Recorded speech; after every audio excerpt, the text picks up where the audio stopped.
Hi guys, कैसे हैं आप सब। होप करती हूँ आप सब बहुत अच्छे होंगे। मैं भी बहुत अच्छी हूँ। आज मैं रिएक्ट करने वाली हूँ पाकिस्तानी इकोनॉमिक क्राइसिस पे।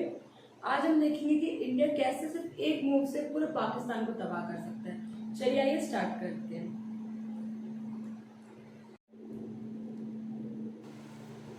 स्ट्रॉन्ग है जो एक ही मूव में पाकिस्तान का जीना इम्पॉसिबल कर सकता है, लेकिन आज तक हमने उसे कभी भी यूज नहीं किया। इस हथियार का नाम है वाटर। पाकिस्तान में जाने वाली नदियां भारत से होकर गुजरती है और हम पिछले 75 सालों से हमारा पानी पाकिस्तान को देते आए हैं। वो भी 50-50 नहीं, 80% पानी को हम खुशी खुशी अलविदा कहते हैं। Bye bye, tata, good bye, गया। लेकिन क्यों? इंडस वाटर ट्रीटी की वजह से। ये है हमारी नई सीरीज पाकिस्तान एक्सप्लेन, जहां हम पाकिस्तान को समझने की कोशिश करते हैं, उनके प्रॉब्लम्स को एक इंडियन पर्सपेक्टिव से देखते हैं। अगर आपको इस वीडियो से वैल्यू मिलती है तो इसे अपने दोस्तों के साथ शेयर कीजिए, और अगर आप यहाँ पर नए हैं तो चैनल को सब्सक्राइब करना ना भूलिए। लेकिन वीडियो स्टार्ट करने से पहले let me thank the partner of today's video, coding invaders. Recession चल रहा है, ले ऑफ्स हो रहे हैं, वही इनका मिशन है भारत की यूथ को और एक्सपीरियंस लोगों को एक कटिंग एज टेक्नोलॉजी में एक अमेजिंग करियर देना, वो भी जॉब सिक्योरिटी के साथ। हमारा करियर एक वॉर से कम नहीं, और जो इररेलेवेंट बन जाएगा वो ये वॉर हार जाएगा। दैट्स व्हाई हम सबको हमारे करियर को फ्यूचर प्रूफ करने की जरूरत है। सबसे इंटरेस्टिंग बात ये है कि अगर आपका टेक में कोई बैकग्राउंड नहीं है या फिर आपको कोडिंग का सी भी नहीं आता तो कोई बात नहीं, आप फिर भी इस हाई पेइंग आईटी फील्ड में डेटा एनालिस्ट बन सकते हैं कोडिंग इन्वेडर्स के साथ। ये है भारत का लीडिंग प्लेटफॉर्म, क्योंकि कोडिंग इन्वेडर्स आपको एनरोल करने से पहले एक रिटन जॉब गारंटी अग्रीमेंट देते हैं, ताकि अगर आपको जॉब नहीं मिली तो आपको आपके पैसे वापस मिल पाए। कोडिंग इन्वेडर्स आपको वन-ऑन-वन मेंटरशिप देता है, और Amazon, फिलिप्स, डेलॉयट के इंडस्ट्रियल एक्सपर्ट्स ने डिजाइन किए हुए real world business case studies भी ये सिर्फ टेक्निकल नॉलेज पर नहीं, प्रैक्टिकल नॉलेज पर फोकस करना सिखाते हैं। इनकी मदद से 20,000 से ज्यादा यंगस्टर्स ने ऑलरेडी एक हाई पेइंग पैकेज सिक्योर किया है। कहते हैं data is the new oil, तो आप भी आपके करियर को सेव कीजिए within 6.5 months। Click on the link in description for the job guarantee batch and use the code AN20 to get a 20% discount on the course fee. Chapter 1,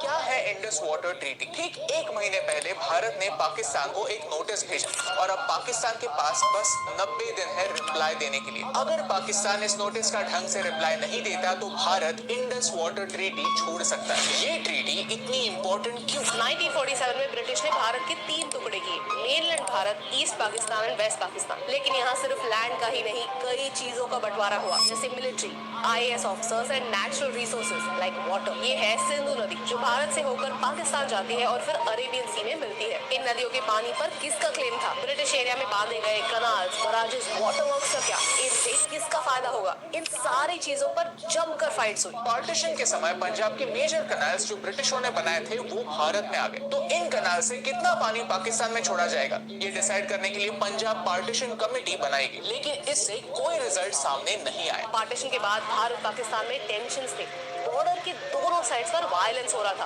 we were at war with Pakistan. As a result 1948 में Indian Punjab के engineers ने पानी रोक दिया। उन्होंने एक सही सवाल पूछा कि एक साइड हम पाकिस्तान से वॉर लड़ रहे हैं, वो कश्मीर पर अटैक कर रहे हैं, और हम बड़े संत महात्मा बनकर उन्हें पानी दे रहे हैं, और यहाँ हमारे किसान तड़प रहे हैं। ऐसा क्यों? ये ग्रीन रेवोल्यूशन के पहले की बात है। तब भारत खाने में आत्मनिर्भर नहीं था, फॉरेन एड पर जी रहा था। पानी रुक जाने पर पाकिस्तान में फुल केओस हो। पाकिस्तान की सरकार नेगोशिएट करने के लिए आई और एक टेम्पररी अग्रीमेंट साइन हुआ। रिमेंबर कि ये एक टेम्पररी अग्रीमेंट था। वेस्ट पंजाब यानी पाकिस्तान के साइड के पंजाब ने भारत से कुछ समय मांगा था, ताकि वो पानी के ऑल्टरनेट सोर्सेज ढूंढ पाए। ये सिलसिला अगले 2 सालों के लिए चलता रहा, और फिर ये ओवर स्मार्ट इंसान बीच में आए। ये है डेविड लिलियनथाल, जिसने कहानी का रुख बदल दिया। उसने एक आर्टिकल लिखा, India and Pakistan another Korea in the making. उसने कहा कि पानी की वजह से इन दोनों देशों में वॉर हो सकती है। वो ये भूल गए कि पानी के बिना भी हमारे 2 देश ऑलरेडी झगड़ रहे थे। डेविड ने कहा कि ये एक पॉलिटिकल इशू नहीं, ये एक टेक्निकल इशू, और इंजीनियर्स मिलकर इस इशू को सॉल्व कर सकते हैं। इस आर्टिकल को वर्ल्ड बैंक के प्रेसिडेंट ने पढ़ा और वो इम्प्रेस हो गए। उन्होंने कहा कि वर्ल्ड बैंक इस इशू को सुलझाने में हेल्प करेगा। मेरा एक सवाल है,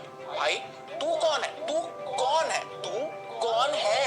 आई मीन वर्ल्ड बैंक बीच में क्यों आया? हमने भारत और पाकिस्तान पाकिस्तान ने वर्ल्ड बैंक को बीच में आने ही क्यों दिया? ये हमारा आपसी मामला है और हमें ये आपस में ही सुलझाना चाहिए था, लेकिन दोनों देशों की सरकार ने ये प्रूव कर दिया कि हम अपने दम पर डिसीजंस लेने के काबिल है ही नहीं। यहाँ जवाहरलाल नेहरू जी ने एक अच्छी बात की कि उन्होंने वर्ल्ड बैंक को कश्मीर इशू में पढ़ने से रोक दिया। उन्होंने कहा कि ये पंजाब का इशू है और इसका कश्मीर के इशू से कोई लेना देना नहीं। 1960 में इंडस वाटर ट्रीटी साइन हुई और उसके बाद भारत पाकिस्तान के बीच 4 वॉर्स होने के बावजूद हमने इस ट्रीटी को कभी भी हाथ नहीं लगाया। ऐसा क्या है इस ट्रीटी में? चलिए जानते हैं। चैप्टर 2, ये ट्रीटी करता क्या है? ओके, बेसिकली ये इंडस वाटर ट्रीटी क्या करता है? वो नदियों के पानी को भारत और पाकिस्तान में बांटता है। भारत कितना पानी अपने पास रखता है और कितना पानी उसे पाकिस्तान में छोड़ना होगा, ये इंडस वाटर ट्रीटी डिसाइड करता है। फॉर दिस ट्रीटी नदियाँ 2 टाइप की होती हैं, eastern reverse and western rivers. Eastern reverse पर भारत का 100% कंट्रोल है और वेस्टर्न रिवर्स पर पाकिस्तान का। ट्रीटी में साफ साफ लिखा गया है कि अगर हम वेस्टर्न रिवर्स के पानी का इस्तेमाल हाइड्रो पावर के लिए करते हैं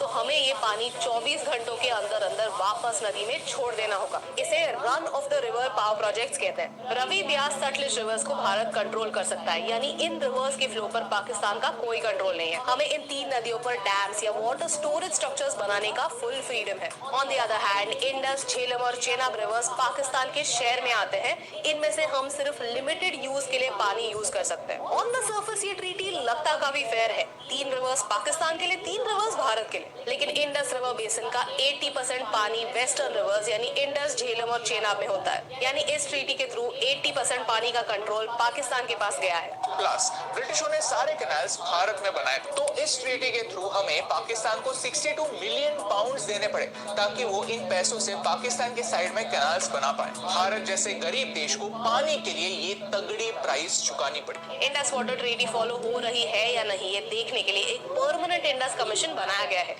ताकि वो दोनों देशों पर नजर रख पाए और प्रॉब्लम्स को सॉर्ट आउट कर पाए। कमीशन के मेंबर्स विजिट्स प्लान कर सकते हैं वाटर स्टोरेज साइट्स, डैम्स और कनाल्स को इंस्पेक्ट करने के लिए टू एंश्योर कि ट्रीटी के प्रोविजंस फॉलो हो रहे हैं। इस कमीशन ने पिछले 60 सालों में 118 विजिट्स प्लान किए हैं। अगर इस कमीशन को लगता है कि ट्रीटी फॉलो नहीं हो रही है तो इस ट्रीटी में एक 3-tier रेजोल्यूशन सिस्टम मेंशन किया हुआ है। क्वेश्चन, डिफरेंस और डिस्प्यूट।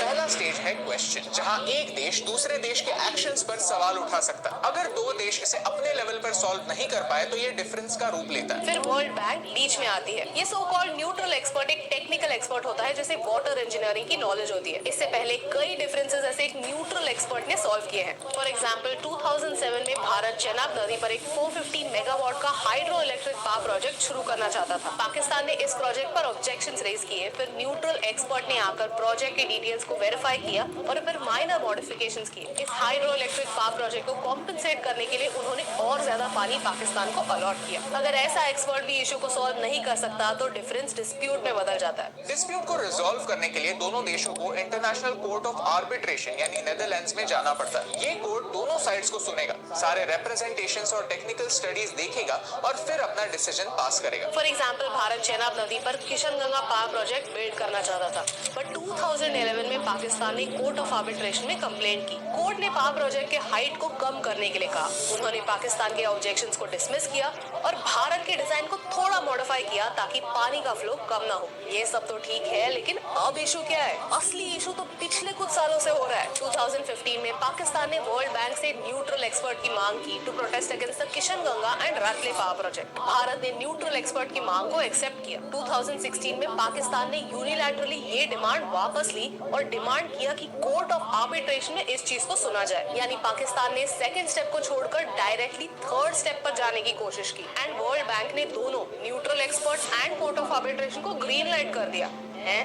ट्रीटी खुद कहती है कि जब न्यूट्रल एक्सपर्ट अपना ओपिनियन दे रहा है तब कोर्ट ऑफ आर्बिट्रेशन अपनी प्रोसीडिंग्स नहीं कर सकता। उन्हें सेकंड स्टेप को छोड़कर थर्ड स्टेप पर जाने की जरूरत ही नहीं है। अगर इन दोनों पार्टीज ने अलग अलग ओपिनियंस दिए तो किसका ओपिनियन सही होगा? वर्ल्ड बैंक का एक ही काम है कि ट्रीटी के प्रोविजंस फॉलो हो रहे हैं कि नहीं ये देखो। वर्ल्ड बैंक के पास कोई वीटो पावर नहीं है डिसाइड करने के लिए कि कौन सही है और कौन गलत। भारत के प्रोटेस्ट के बाद वर्ल्ड बैंक ने इस प्रोसेस को पॉज कर दिया था, लेकिन मिस्टीरियसली 2022 में ये प्रोसेस फिर से शुरू कर दिया। इसी इशू के प्रोटेस्ट में भारत ने पाकिस्तान को ट्रीटी अमेंडमेंट का नोटिस भेजा। उन्होंने कहा कि हमें ये ट्रीटी को चेंज करना है। इस ट्रीटी को इंटरनेशनल मीडिया कोऑपरेट कोऑपरेशन की मिसाल मानता है। लेकिन सच तो यह है कि कॉम्प्रोमाइज हम करते हैं, इसीलिए ये ट्रीटी आज तक चल रहा है। जब रिवर्स की बात आती है तो आप उसे अपर और लोअर राइपेरियन नेशंस में डिवाइड कर सकते हैं। ब्रह्मपुत्र के केस में चाइना अपर राइपेरियन नेशन है, भारत मिडिल राइपेरियन नेशन और बांग्लादेश लोअर राइपेरियन नेशन है। अपर राइपेरियन नेशन के पास हमेशा से अपर हैंड रहता है। वो पानी का रुख कम्प्लीटली बदल सकते हैं। वो डैम्स और वाटर स्टोरेज स्ट्रक्चर्स बनाकर पानी का फ्लो रोक सकते हैं। अब इंडस वाटर ट्रीटी के केस में भारत अपर राइपेरियन नेशन होता है, यानी भारत के पास अपर हैंड है। इसी इक्वेशन में बैलेंस लाने की कोशिश इंडस वाटर ट्रीटी करता है। But the funny part is no other country in the world has an agreement like this with any other country. Pakistan की लीडरशिप अक्सर उनके सारे वाटर की प्रॉब्लम्स इंडस वाटर ट्रीटी पर ब्लेम करती है। इस ट्रीटी के अंडर उन्हें 80% पानी मिल रहा है, फिर भी वो और ज्यादा कंट्रोल की मांग करते हैं। अगर पाकिस्तान में फ्लड्स होते हैं तो वो इंडिया को ब्लेम करते हैं कि हम हमारे रिवर से ज्यादा पानी छोड़ रहे हैं। अगर पाकिस्तान में ड्रॉट्स होते हैं तो वो इंडिया को ब्लेम करते हैं कि हम पानी को रोक रहे हैं। इस ट्रीटी की वजह से भारत अपने बॉर्डर्स के अंदर अपने लोगों के लिए भी कोई डिसीजंस नहीं ले सकता, क्योंकि हर चीज में पाकिस्तान को एक ऑब्जेक्शन है। चैप्टर 3, भारत का अगला स्टेप। अगर आप इंडस वाटर ट्रीटी के बारे में पढ़ेंगे तो आपको दो टाइप के ओपिनियंस दिखेंगे। एक टाइप कहता है कि हम इंडस वाटर ट्रीटी को नहीं तोड़ सकते, हमारी इंटरनेशनली नाक कट जाएगी। वो कहते हैं कि अगर हमने पाकिस्तान को पानी के टॉपिक पर चोक किया तो कल चाइना भी हमें चोक करेगा। लेकिन वो ये बात भूल जाते हैं कि चाइना तो वैसे भी इंटरनेशनल ऑर्गेनाइजेशंस की बात नहीं सुनता, वो एनीवे मनमानी करता है और उन्होंने हमारे अगेंस्ट एक वाटर वॉर ऑलरेडी छेड़ दी है। इसके बारे में और एक वीडियो आएगा जरूर। दूसरे टाइप के लोग हमेशा यही कहते हैं कि पाकिस्तान ने इस ट्रीटी को फॉर ग्रांटेड लिया है। उन्हें पता है कि एक ऐसा वेपन है जिसे यूज करने से भारत डरता है। Let me tell you one fact, हमें मिलता ही कुछ 20% पानी है, लेकिन अकॉर्डिंग टू पाकिस्तान हमें सिर्फ 13% पानी मिलना चाहिए। भीख की तरह जो हमें 20% पानी मिलता है वो भी हम पूरा यूज नहीं करते। उसमें से भी हम सिर्फ 93% पानी यूज करते हैं ताकि हम ट्रीटी तोड़ने के आसपास भी ना आए। Why is India being so generous? On the other hand, Pakistan China की मदद से अपने साइड पर बराज, कैनाल्स, डैम्स मस्त बना रहा है। सीपीएसी के अंडर इन टाइप के प्रोजेक्ट्स के लिए फंडिंग भी ले रहा है। वो उनके साइड के पॉपुलेशन की पानी की रिक्वायरमेंट पूरी कर रहा है और हम अच्छी इमेज रखने के लिए हमारे लोगों को इग्नोर कर रहे हैं। अब इंटरेस्टिंग बात यह है कि जम्मू और कश्मीर ने भारत को 2003 में ही कहा था कि आप इंडस वाटर ट्रीटी को एक बार फिर देखिए, क्योंकि आज भारत के जम्मू और कश्मीर के लोग इस पानी का इस्तेमाल नहीं कर सकते। अब जाकर भारत ने पाकिस्तान को नोटिस भेजा है। भारत ने जो नोटिस भेजा है वो स्ट्रिक्टली कॉन्फिडेंशियल है, इसकी डिटेल्स पब्लिक में अवेलेबल नहीं है। ये वीडियो बनाते समय पाकिस्तान ने इस नोटिस पर कोई रिस्पांस नहीं भेजा है। अब दो चीजें हो सकती हैं, एक कि पाकिस्तान इस नोटिस पर रिस्पॉन्ड करेगा एंड दूसरा कि पाकिस्तान इस नोटिस पर रिस्पॉन्ड नहीं करेगा। अगर पाकिस्तान कोई रिस्पॉन्स नहीं भेजता तो Bharat Indus water treaty exit कर पाएगा। ये हमारे फार्मर्स के लिए एक बड़ी जीत होगी, क्योंकि फिर हम जो 80% पानी जाने दे रहे हैं उसे यूज कर पाएंगे। Chapter 4 conclusion. You know the interesting part, जब हम इंडस वाटर ट्रीटी के बारे में रिसर्च कर रहे थे, पेपर्स पढ़ रहे थे, तो हमें सारे रिसर्च पेपर्स सिर्फ पाकिस्तानी प्रोफेसर्स ने लिखे हुए मिले, जो कहानी को सिर्फ उनके साइड से दिखाते हैं। वो अभी भी कहते हैं कि आयूब खान को ब्लैकमेल करके ये ट्रीटी साइन करवाई गई थी। 80% पानी मिलने के बाद भी पाकिस्तान खुश नहीं है। वो उनका पॉइंट ऑफ व्यू दुनिया के सामने रखते हैं जिससे उनके देश का भला हो और उन्हें फायदा मिले। और जियोपॉलिटिक्स ऐसे ही होता है। Geopolitics is a game of perception. यहाँ कोई सही गलत नहीं होता, बस गेम होता है और गेम के प्लेयर्स होते हैं। हर प्लेयर को बस अपने इंटरेस्ट की सोचनी होती है। लेकिन हमारे देश के प्रोफेसर्स, इंटेलेक्चुअल्स, लीडर्स, एक्सपर्ट्स क्यों भारत का पर्सपेक्टिव दुनिया के साथ शेयर नहीं करते? क्यों हम हमारे प्रॉब्लम्स और चैलेंजेस दुनिया के सामने नहीं रखते ताकि इंडस वाटर ट्रीटी के बारे में एक लॉजिकल डिबेट हो? दुनिया आज IWT को ग्लोबल कोऑपरेशन की एक मिसाल मानता है। क्या इसलिए क्योंकि भारत ने पाकिस्तान के साथ हंसते हंसते कोऑपरेट किया? घंटा भारत ने पाकिस्तान को खुशी खुशी अपना पानी दे दिया, ये सोचकर कि this is the price for piece. But is that true? क्या IWT ने किसी वॉर को रोकने में कोई मदद की? क्या पाकिस्तानी मिलिट्री ने ये याद रखा कि अगर वो भारत पर अटैक करते हैं तो हम उनका पानी रोक सकते हैं और उनकी आम जनता को एक क्राइसिस में डाल सकते हैं? Absolutely not. They took us for granted. They took the future of their people for for granted. और ये भारत की स्ट्रेंथ नहीं, ये भारत की वीकनेस। पानी को हम जीवन कहते हैं। पानी दुनिया में सबसे वैल्यूएबल रिसोर्स है और सिचुएशन यही है कि पंजाब का ग्राउंड वाटर खत्म हो रहा है। आने वाले 20 सालों में पंजाब एक डेजर्ट होगा और तब हमें किसी भी तरह से नदियों के पानी की जरूरत होगी। तब हम क्या करेंगे? एक झटके से इंडस वाटर ट्रीटी तोड़ देंगे या पाकिस्तान के साथ वॉर लड़ेंगे? इम्पोर्टेंट बात यह है कि हम आज ही से नेगोशिएशन स्टार्ट करें ताकि 20 साल बाद होने वाले वायलेंस को हम टाल सकें, एक रैशनल कंक्लूजन तक बिना वॉर पहुंच सके। अगर आपको इस वीडियो से वैल्यू मिली, कुछ नया सीखने मिला, तो इसे अपने दोस्तों के साथ शेयर कीजिए, क्योंकि इस खेल में भारत को अपना पॉइंट ऑफ व्यू दुनिया के सामने रखने की जरूरत है। ये मुद्दे समझने की जरूरत है और ये सोचने की जरूरत है कि हमारी भलाई किसमें, और यही इम्पोर्टेंट। सो गाइस, कैसी लगी आपको ये वीडियो? आज मैंने इस वीडियो में ज़्यादा कुछ बोला नहीं, क्योंकि मैं इतनी ज़्यादा इस वीडियो में खो गई थी कि मैं बोल ही नहीं पाई। पाकिस्तान को 80% पानी मिलता है इंडिया की साइड से, लेकिन उसको उसके बाद भी हर एक चीज़ में आर्ग्यूमेंट, उसके हर एक चीज़ों में नुक्स निकलने लग जाते हैं। मतलब इंडिया का कुछ भी एक उन लोग के उससे कुछ रिलेटेड भी नहीं है, फिर भी अगर इंडिया कुछ कर रहा होता है ना, तो उसमें भी वो लोग को दिक्कत होती है।